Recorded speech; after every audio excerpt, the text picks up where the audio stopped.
أعوذ بالله من الشيطان الرجيم. بسم الله الرحمن الرحيم.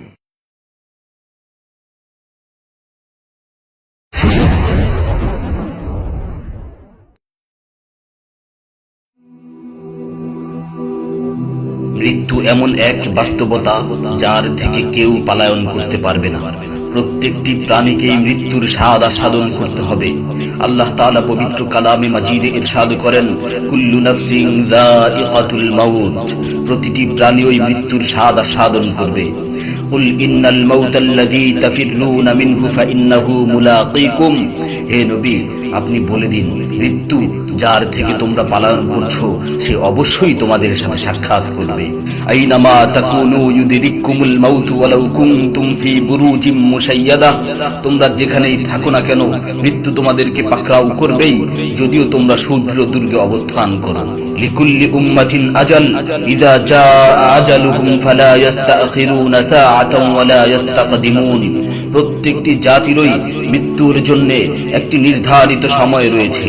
যখন সেই নির্ধারিত সময় চলে আসে তখন তার থেকে এক মুহূর্ত আগ পিছ করা হয় না। এই ক্ষণস্থায়ী পৃথিবী যাকে নিয়ে তোমরা স্বপ্ন দেখছো, এই স্বপ্নের পৃথিবীও একদিন ধ্বংস হয়ে যাবে। কিয়ামতের সময় যখন নিকটবর্তী হবে তখন আল্লাহ সুবহানাহু ওয়া তাআলা নিজের দায়িত্বপ্রাপ্ত ফেরেশতাকে সিংহায় ফুৎকার দেওয়ার আদেশ দিবেন। অতঃপর ফেরেশতা সিংহায় ফুঁক দিবেন, ফলে পৃথিবী ও পাহাড় সমূহ উত্তোলিত হবে, চূর্ণ বিচূর্ণ হয়ে যাবে, আকাশ ফেটে টুকরো টুকরো হয়ে যাবে এবং নক্ষত্র সমূহ ঝরে পড়বে, সূর্য তার কিরণ হারিয়ে ফেলবে, সমুদ্রকে উত্তাল করে তোলা হবে। সেদিন কিয়ামতের ভূমিকম্প ও কিয়ামতের ভয়াবহ অবস্থা দেখে সকলেই মৃত্যুবরণ করবে। আল্লাহ তাআলা বলছেন, ইয়া আইয়ুহান নাসু ইত্তাকু রাব্বাকুম ইন্না যালযালাতাস সাআতি শাইউন আযীম يوم ترونها تذهل كل مرضعة عما رضعت وتضع كل ذات حمل حملها وترى الناس سكارى وما هم بسكارى ولكن عذاب الله شديد। হে মানুষ, তোমরা তোমাদের প্রতিপালককে ভয় করো, নিশ্চয়ই কিয়ামতের প্রকম্পন এক ভয়ঙ্কর ব্যাপার। সেদিন তোমরা দেখবে প্রত্যেক স্তন্যদানকারিণী আপন দুগ্ধপোষ্য শিশুকে ভুলে যাবে এবং প্রত্যেক গর্ভধারিণী তার গর্ভপাত করে ফেলবে। তুমি দেখবে মানুষকে পাগলের মতো, আসলে ওরা পাগল নয়, তবে আল্লাহর আযাবই হবে কঠিন। فإذا نفخ في الصور نفخة واحدة وحملت الأرض والجبال فدكتا دكة واحدة, অতঃপর যখন সিংহায় ফুঁক দেওয়া হবে একটি মাত্র ফুঁক, আর জমিন ও পর্বতমালাকে উত্তোলিত করা হবে এবং মাত্র একটি আঘাতে এগুলো চূর্ণ বিচূর্ণ হয়ে যাবে। ইযা সামাউ ফাতারাত ওয়া ইযাল কাওয়াকিবু ইনতাসারাত ওয়া ইযাল বিহারু ফুজ্জিরাত ওয়া ইযাল কুবুরু বু'সিরাত আলিমাত নাফসুম মা কদ্দামাত ওয়া আখখারাত, যখন আসমান বিদীর্ণ হবে, আসমান ফেটে টুকরো টুকরো হয়ে যাবে, আর যখন নক্ষত্রগুলো ঝরে পড়বে, আর যখন সমুদ্রগুলোকে উত্তাল করে তোলা হবে, আর যখন কবরগুলোকে উন্মোচিত করা হবে, তখন প্রত্যেকেই জানতে পারবে সে আগে কি পাঠিয়েছে এবং পরে কি পাঠিয়েছে।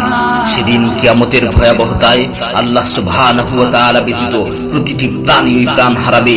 পবিত্র কালামে মাজিদে ইরশাদ হয়েছে, কুল্লু শাইইন হালিকুন ইল্লা ওয়াজহা, সেদিন আল্লাহর মহান সত্তা ব্যতীত প্রত্যেকটি জিনিসই ধ্বংস হয়ে যাবে। কুল্লু মান আলাইহা ফান ওয়া ইয়াবকা ওয়াজহু রাব্বিকা যুল জালালি ওয়াল ইকরাম, সেদিন জমিনের উপর যা কিছু রয়েছে সবই ধ্বংস হয়ে যাবে, আর শুধুমাত্র মহামহিম ও মহানুভব আল্লাহ সুবহানাহু ওয়া তাআলাই বাকি থাকবেন।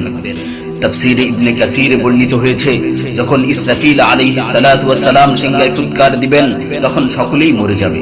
মালাকুল মাউত মৃত্যুর ফেরেশতা এসে আল্লাহ তাআলাকে বলবে, হে আল্লাহ, সকলেই মরে গেছে। তিনি জিজ্ঞেস করবেন, অবশিষ্ট কে আছে? উত্তর দিবে, হে আমার রব, আপনি, আর আপনি তো হলেন চিরঞ্জীব। এছাড়াও বাকি রয়েছে জিবরাইল, মিকাইল ও আরশ বহনকারী ফেরেশতাগণ। আল্লাহ তাআলা বলবেন, জিবরাইল ও মিকাইলেরও মৃত্যু হওয়া উচিত। মৃত্যুর ফেরেশতা মালাকুল মাউত বলবে, হে প্রভু, জিবরাইল ও মিকাইলও মরে গেছে। আল্লাহ তাআলা জিজ্ঞাসা করবেন, এখন আর কে বাকি আছে? সে বলবে, এখন আমি বাকি আছি ও আরশ বহনকারী ফেরেশতাগণ বাকি আছে।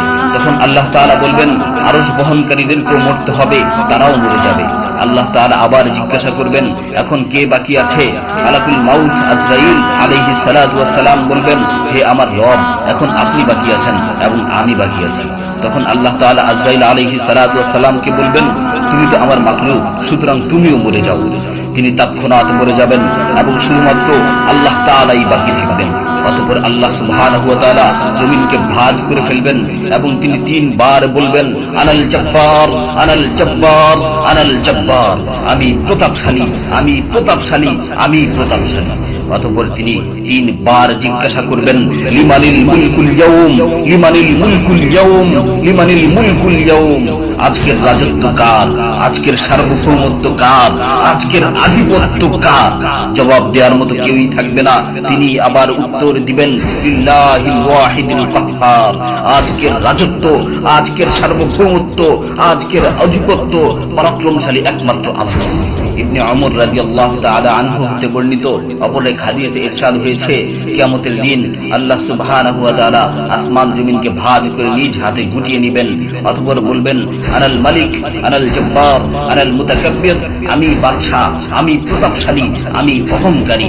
আইনা মুলুকুল আরদ, আইনাল জব্বারুন, আইনাল মুতাকাব্বিরুন, দুনিয়ার রাজা বাদশারা কোথায়, দুনিয়ার প্রতাপশালীরা কোথায়, দুনিয়ার অহংকারকারীরা কোথায়? তখন আল্লাহ তাআলা সুউচ্চ কণ্ঠে 3 বার জিজ্ঞাসা করবেন, লিমানিল মুলকুল ইয়াউম, লিমানিল মুলকুল ইয়াউম, লিমানিল মুলকুল ইয়াউম, আজকের রাজত্ব কার, আজকের সার্বভৌমত্ব কার, আজকের আধিপত্য কার? অতঃপর তিনি 3 বার উত্তর দিবেন, লিল্লাহিল ওয়াহিদুল কাহ্হার, আজকের সার্বভৌমত্ব, আজকের রাজত্ব, আজকের আধিপত্য প্রতাপশালী একমাত্র আল্লাহ সুবহানাহু ওয়া তাআলা।